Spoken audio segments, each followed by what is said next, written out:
Olá, eu sou o Mano Mexins e hoje nós vamos estar aqui a falar como é que o câmbio de 10 existiu. É isso que vamos falar hoje. Bem, primeiro já dizer que a força de uma determinada moeda, ela reside em duas coisas. Ela reside na capacidade produtiva do país e na sua força geopolítica. Vocês já sabem que nós não temos força geopolítica, não vamos perder tempo neste argumento. Angola não tem força geopolítica e quem está a dizer que Angola tem força geopolítica é maluco. E resta outra que é a capacidade produtiva da Angola, certo? Eu sei que muita gente diz que não, porque o câmbio estragou, porque uma determinada figura política, né? Mas eu não estou aqui para falar disto e também eu acho que isso é tipo desinformação. Nós não temos grandes opções e eu vou explicar-vos porquê. O que acontece? O que Angola produz mais? Angola produz mais petróleo. A nossa economia é uma economia altamente dependente do petróleo. Por isso é que tem pessoas, há economistas que neste momento rezam para que o petróleo termine, porque nós somos muito dependentes do petróleo. O que acontece? No período em que o câmbio de 10 estava a bombar, estávamos muito bem, o que acontece? No mês de setembro de 2007, o preço do petróleo ultrapassou o preço mais alto já experienciado até aquela determinada altura. Até 2007, né? Ele ultrapassou o preço mais alto. Naquela altura, o preço mais alto experienciado era de $78,50. Ele ultrapassou isso. E nós tínhamos uma alta produtividade. Nós estávamos a produzir, em média, mais de 1.600.000 barris de petróleo por dia. Essa era a nossa média diária. Por dia, nós produzíamos mais de 1.600.000 barris de petróleo. Até que em 2008, nós alcançamos um all-time high. Ou seja, o petróleo ele alcançou o preço mais alto experienciado na história. Nunca tinha chegado àquele nível. Chegou pela primeira vez em 2008. Em julho de 2008. O preço correspondente a $147. Agora é só vocês fazerem as contas. Mais de 1.600.000 barris de petróleo diariamente com um preço de $147. O que acontece? O valor de uma determinada moeda ou de um determinado bem ou serviço no geral, ele é determinado a partir da sua escassez no mercado. Se um determinado bem for muito escasso no mercado, ele vai valorizar. Por quê? Porque existe uma demanda muito grande, mas uma oferta pequena.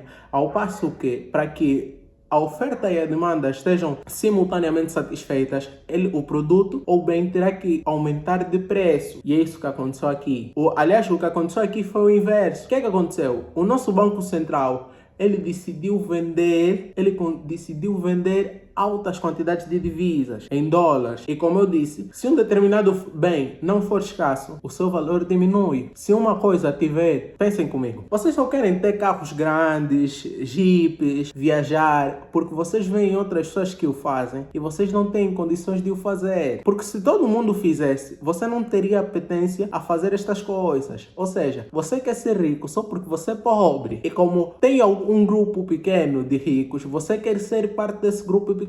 Porque se você fosse pobre e não tivessem ricos, para princípio de conversa, você não teria como ser rico se você não sabe ou você não vê quem é rico. Então, o que ocorreu aqui foi o quê? O nosso Banco Central começou a vender muitas divisas.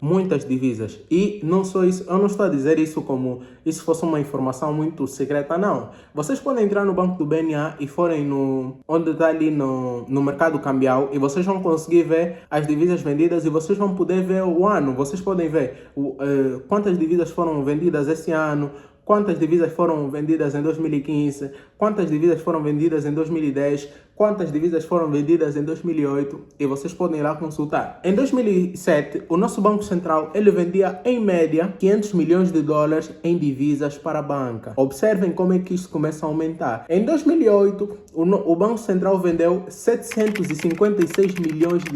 Em 2009, o banco vendeu $886 milhões. Em 2010, o nosso Banco Central vendeu $967 milhões. Até que em 2011, o Banco Central alcançou uma média mensal de cerca de $1.200 milhões.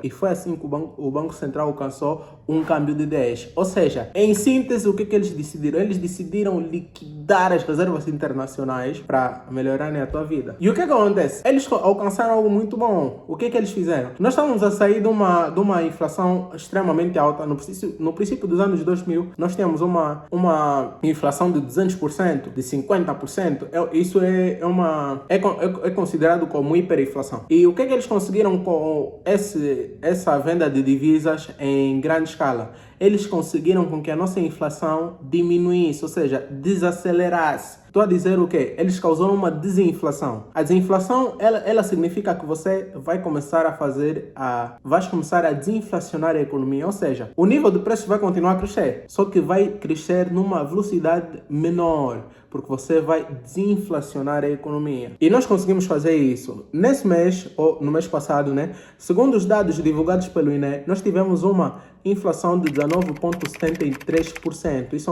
é uma variação homóloga. Isto quer dizer, face ao mesmo mês do ano passado, ou seja, em 2024, nesta altura do ano, em relação aos preços que praticavam-se na economia, em relação a esse período do ano, os preços só aumentaram 19,73%. É isso que estamos a dizer quando dizemos variação homóloga. E nós conseguimos baixar a nossa inflação. Se eu não estou em erro, a nossa inflação chegou a 7,3%. Esses dados que eu estou a mencionar foram retirados do Banco Mundial e vocês podem consultar aí, tem aí na descrição, tem os dados, os sites das estatísticas que eu usei e vocês podem consultar. Nós conseguimos fazer isso, nós conseguimos desinflacionar a nossa economia de uma forma absurda. O que é que eu acredito? O que é que eu acho, né, quanto a isso? Eu acho que, como eu disse, a força da moeda ela depende da capacidade produtiva do país ou da força geopolítica. Nós, Angola, nós temos força geopolítica. Se você dizer, não, você é o rei de África, vão te falar para você ficar frio. Então, o que você faz? Se você quer ter uma moeda forte, você tem que produzir. Você tem que aumentar a capacidade produtiva do teu país. E eu acho que nós tenhamos perdido uma grande oportunidade de fazer isso. Nós podíamos ter feito isso quando nós tínhamos o câmbio de 10. Por quê? Porque o Banco Central tomou essa medida de política monetária a vender divisas em grande escala. Nós tínhamos a oportunidade de adquirir os bens para nós industrializarmos o país num montante muito mais barato. É só vocês compararem.